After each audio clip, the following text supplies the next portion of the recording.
Very good morning to all of you students. This is doctor Vipul Kashyap. और आज का जो टॉपिक हम डिस्कस करेंगे वो है आपका इलेक्ट्रॉन माइक्रोस्कोपी। और इलेक्ट्रॉन माइक्रोस्कोपी में भी हम जो आपका सब टाइटल है वो है ट्रांसमिशन इलेक्ट्रॉन माइक्रोस्कोपी, ये डिस्कस करेंगे। ठीक है बच्चों, तो चलिए शुरू करते हैं। तो सबसे पहले थोड़ा हिस्ट्री जान लें आपका इलेक्ट्रॉन माइक्रोस्कोपी पे। ठीक है, तो Knoll and Ernest Ruska in 1931 developed the first electron microscope. It is used for the examination of objects which are smaller than zero point 0.2 micrometer such as viruses and internal structure of cells. अब आप अपनी screen पे देख रहे हैं ये दो scientist हैं नोल एंड रस्का। तो इन्होंने क्या किया था, सबसे पहला इलेक्ट्रॉन माइक्रोस्कोप को बनाया था। ठीक है, और इलेक्ट्रॉन माइक्रोस्कोपी को बेसिकली किस लिए यूज़ करते हैं, जो पार्टिकल्स, अब आप देखिए वायरस का साइज़ कितना होता है। वायरस का साइज़ जनरल जो वायरस का साइज़ है वो 0.2 माइक्रोमीटर रहता है। ठीक है, तो उससे भी जो छोटे स्ट्रक्चर्स हैं, ठीक है, या इंटरनल स्ट्रक्चर हो गए सेल्स के, सेल्स में खासकर जो बैक्टीरिया हो गए या which are not visible to our eyes, ठीक है, वो स्ट्रक्चर को ऑब्जर्व करने के लिए इलेक्ट्रॉन माइक्रोस्कोपी यूज़ करी जाती है। ठीक है, तो नॉल और रस्का थे, इन्होंने इन्वेंट किया था सबसे पहला। उसके बाद बात करें नेक्स्ट पॉइंट की, beam of electrons is used as source of illumination instead of light. Free electrons travel in the waves. तो सबसे बड़ी खासियत क्या है बच्चों, अभी आपने जितने भी पीछे माइक्रोस्कोप पढ़े थे उसमें क्या था, हम लाइट सोर्स यूज़ कर रहे थे। ठीक है, लाइट सोर्स। मगर यहाँ पे क्या कर रहे हैं हम, instead of using the light source we are using the beam of electrons. Okay, यहाँ पे हम क्या यूज़ कर रहे हैं, beam of electrons. The resolving power of electron microscope is far greater than that of other microscope due to short wavelength of electrons, which is 1 lakh times shorter than visible light. तो बच्चों इसका मतलब क्या है, तो resolving power है बच्चों। अब आप रिजॉल्विंग पावर समझिए पहले क्या होता है। मान लीजिए ये सॉरी मान लीजिए ये दो पॉइंट है। ठीक है, अब आप इन दो पॉइंट्स को इजीली डिस्टिंग्विश कर पा रहे हैं ना, कि ये दो पॉइंट्स हैं, आपको विजिबल हैं। ठीक है, तो बेसिकली इसको क्या बोलते हैं, रिजॉल्विंग पावर बोलते हैं। मान लीजिए दो पॉइंट को आप इजीली डिस्टिंग्विश कर पा रहे हैं तो उसको क्या बोलते हैं, रिजॉल्विंग पावर। ठीक है, विद योर नेक्ड आइज। तो अब जो रिजॉल्विंग पावर होती है बच्चों इलेक्ट्रॉन माइक्रोस्कोप की, वो बहुत ज़्यादा होती है। ठीक है, बहुत ज़्यादा, तभी हम इसका यूज़ कर रहे हैं। और ये रिजॉल्विंग पावर ज़्यादा क्यों हुई, क्योंकि बच्चों जो वेवलेंथ होती है ना इलेक्ट्रॉन बीम की, वो 10 मतलब बहुत कई गुना शॉर्टर होती है। 1 लाख टाइम शॉर्टर हुई, किससे, एज कंपेरिजन टू लाइट। ठीक है, एज कंपेरिजन टू लाइट। तो एक सिंपल सा रिलेशन है, आपको ज़्यादा कंफ्यूज नहीं होना, सिर्फ आप इतना याद रखिए कि जिसकी वेवलेंथ जितनी कम होगी, ठीक है, उसकी मैग्नीफिकेशन उतनी ही ज़्यादा होगी। ठीक है, जिसकी वेवलेंथ जितनी कम हुई उसकी मैग्नीफिकेशन उतनी ज़्यादा हुई। तो इलेक्ट्रॉन बीम की जो वेवलेंथ है वो बहुत ज़्यादा कम है एज़ कंपेरिजन टू लाइट। तो आप ये याद रखेंगे कि जिसकी जितनी कम वेवलेंथ उसकी मैग्नी रिजॉल्विंग पावर, सॉरी है ना, रिजॉल्विंग पावर बहुत ज़्यादा होएगी। तो यही इसका प्रिंसिपल है। Images produced by electron microscope are always black and white. तो इसमें हमको क्या है, ब्लैक एंड वाइट फोटोज दिखती हैं जो आप माइक्रोस्कोप यूज़ करते हैं ना। ठीक है, instead of glass lens, Instead of glass lens, electron microscope uses electromagnetic lens to focus a beam of electron onto the specimen। तो हम जितने भी हमने पीछे माइक्रोस्कोप करे, कंपाउंड माइक्रोस्कोप हो गया चाहे आपका लाइट माइक्रोस्कोप हो गया, इसमें क्या कर रहे थे हम, इसमें लेंस सिंपल हम यूज़ कर रहे थे ना, सिंपल लेंस।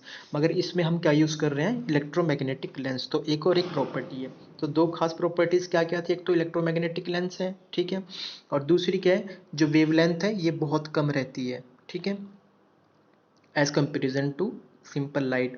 और तीसरी चीज़ क्या है, इसमें हम इसमें इलेक्ट्रॉन ऑफ बीम यूज़ कर रहे हैं, बीम ऑफ इलेक्ट्रॉन्स यूज़ कर रहे हैं। तो ये जो 3 पॉइंट है ये बहुत इंपॉर्टेंट है, इन पे आप ज़्यादा फोकस करिएगा। चलिए नेक्स्ट। उसके बाद अगर जनरल बात करें हम कि इलेक्ट्रॉन माइक्रोस्कोपी की क्या एप्लीकेशंस है, तो आपके सामने ये है टोपोग्राफी। टोपोग्राफी का मतलब क्या होता है बच्चों, किसी भी आपका सैंपल है उसकी सरफेस को स्टडी करना, ठीक है, उसके सरफेस की प्रॉपर्टी को, तो उसको बोलते हैं टोपोग्राफी। उसके बाद आता है मॉर्फोलॉजी।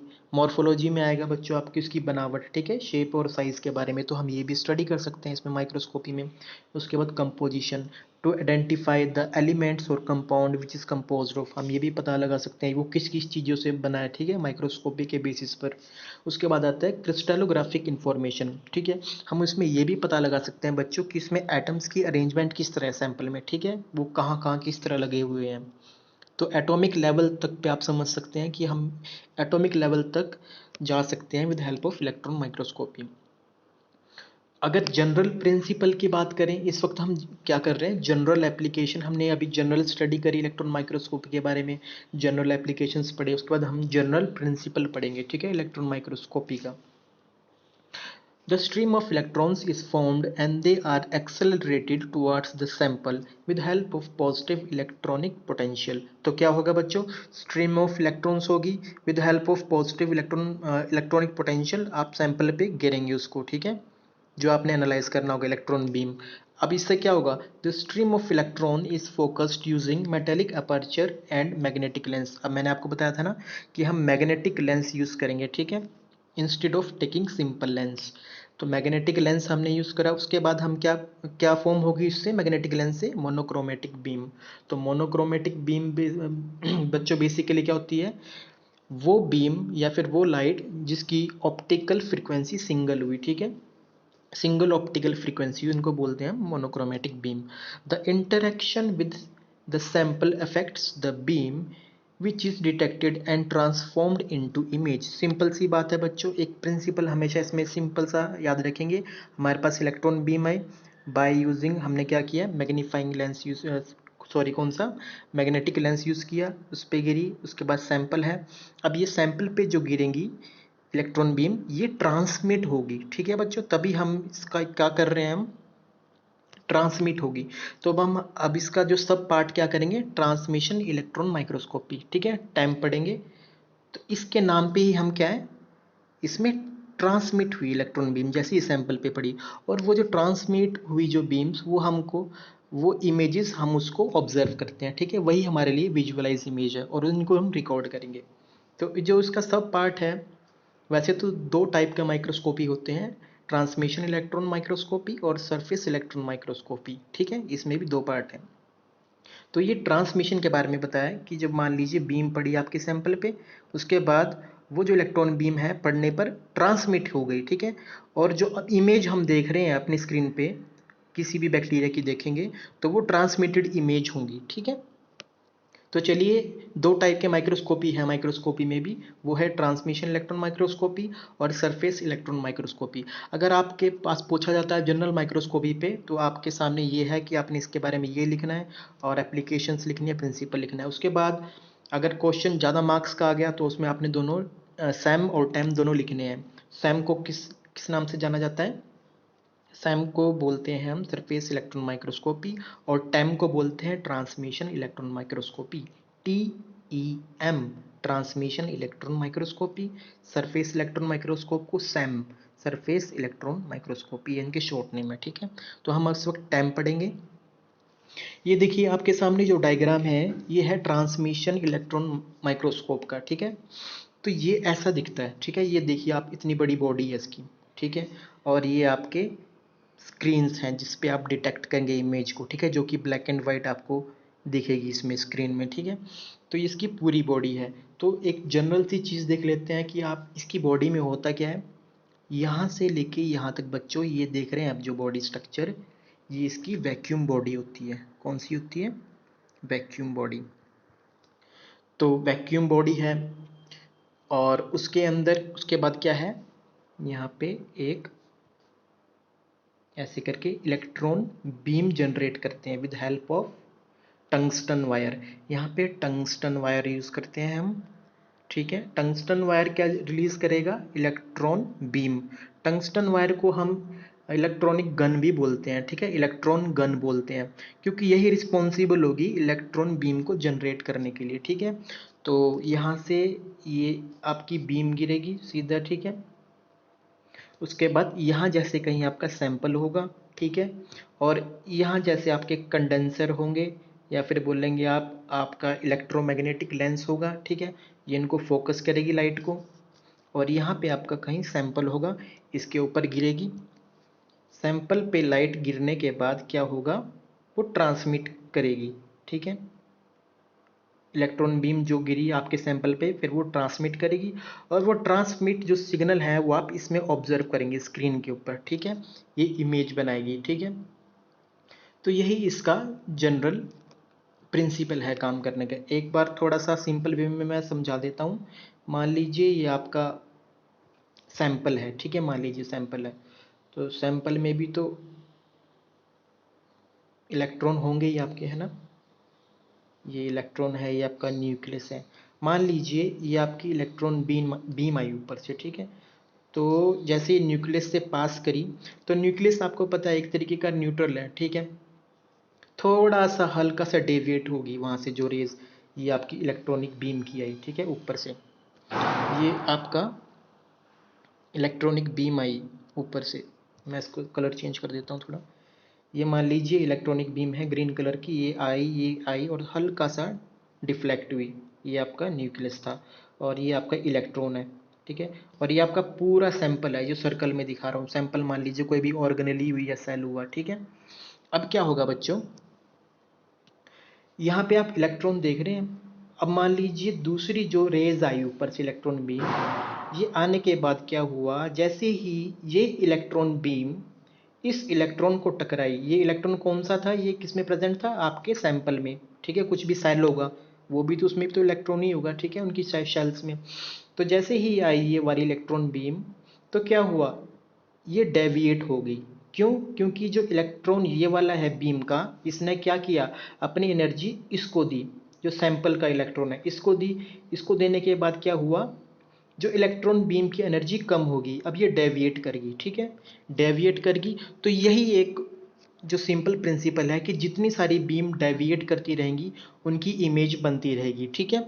जितनी सारी बीम अलग अलग बीम आती रहेगी और सैंपल पे गिरती रहेगी, वो डेविएट करती रहेगी और आपकी इमेज बनती रहेगी। ये देखिए यहाँ पे आपका ये बीम आ रही है, ठीक है, डेविएट कम हो रही है, यहाँ पे इलेक्ट्रॉन्स लगे हैं ऐसे ऐसे करके, ठीक है। और ये इलेक्ट्रॉनिक बीम यहाँ से भी आ रही है। ये इलेक्ट्रॉन किसके हुए बच्चों, ये सैंपल के हुए, और ये इलेक्ट्रॉनिक बीम अलग है, ठीक है। ये आई, अब देखिए यहाँ पे इलेक्ट्रॉन बीम में अब ये डेविएट हो गया, ठीक है, क्योंकि इसकी इलेक्ट्रॉन बीम की एनर्जी कम होगी जैसे इससे टकराया सैंपल के इलेक्ट्रॉन से। तो जितनी बार टकराएगी वो डेविएट होती रहेगी और यही इमेज आपके इसके ऊपर शो होती रहेगी। तो यही है इसका जनरल प्रिंसिपल। उसके बाद देखिए अगर इसके अंदर की इंस्ट्रूमेंटेशन की बात करें, मतलब कि रे ऑप्टिक्स डायग्राम में अगर बात करूं तो कैसा दिखता है, वो ऐसा दिखेगा। ये आपका इलेक्ट्रॉन सोर्स है, ये आपका इलेक्ट्रॉन सोर्स है। ऊपर देखिए इलेक्ट्रॉन सोर्स क्या है, टंगस्टन वायर है, ठीक है। उसके बाद क्या हुआ, उसके बाद ये आपकी लाइट आई, लाइट आने के बाद कंडेंसर लेंस है, ठीक है, कंडेंसर लेंस ने कंडेंस कर दिया लाइट को। कंडेंस करने के बाद क्या हुआ, यहाँ पे क्लोज्ड अपर्चर है, इससे भी पास हुई और ये आपकी सैंपल पे गिरी, यहाँ जैसे आपका सैंपल है, ठीक है। अब सैंपल पे गिरने के बाद क्या हुआ बच्चों, जो रेज सैंपल पे पड़ी कुछ तो एब्जॉर्ब होगी, ठीक है। जो रेज इलेक्ट्रॉनिक बीम थी, जो रेज नहीं बोलेंगे मैं, इलेक्ट्रॉनिक बीम बोलेंगे। इलेक्ट्रॉनिक बीम जो सैंपल के ऊपर पड़ी वो एब्जॉर्ब होगी। एब्जॉर्ब होने के बाद ट्रांसमिट भी तो होंगी वो इमेज, ठीक है। जो एब्जॉर्ब होगी वही ट्रांसमिट हुई। उसके बाद ऑब्जेक्टिव अपर्चर के पास गई वो लाइट, उसके बाद इंटरमीडिएट लेंस के पास गई लाइट, और उसके बाद वाया प्रोजेक्टिव लेंस आपकी स्क्रीन पर वो इमेज बन गई, ठीक है। तो ये सिंपल सा प्रिंसिपल है इनका, जो मैंने आपको पीछे समझाया था। अब थ्रू रे डायग्राम ये मैंने आपको बता दिया किस तरीके से इलेक्ट्रॉन सोर्स आया, कंडेंसर लेंस थे, फिर यहाँ पे सैंपल पे पड़ी, सैंपल पे पड़ने के बाद जो बीम थी वो एब्जॉर्ब हो गई, ठीक है। जो एब्जॉर्ब हुई उसमें से जो सेल्स के ऊपर गिरे वही ट्रांसमिट हो गई, ट्रांसमिट होने के बाद ये आपकी स्क्रीन पर जनरेट हो गई, ठीक है। तो यही इसका प्रिंसिपल है। तो इसकी जो थ्योरी बनती है वो जो आप लिख सकते हैं वो ये है कि the source of illumination in the microscope is electron beam where resolution of microscope depend upon the wavelength of light। ठीक है, ये बात तो आपको सिंपल पता है कि इलेक्ट्रॉनिक बीम यूज़ करते हैं हम, और resolution of microscope depend upon the wavelength light. Hence, using low wavelength, the light is responsible for increasing resolution। मैंने आपको बताया था अगर लो वेवलेंथ यूज़ करेंगे तो रेजोल्यूशन अच्छा मिलेगा, इसलिए हम इलेक्ट्रॉन बीम की जो वेवलेंथ होती है बहुत कम होती है। ठीक है, the electron beam used in microscope has wavelength of 5 nanometer as compare to wavelength of light that is 280 to 800 nanometer.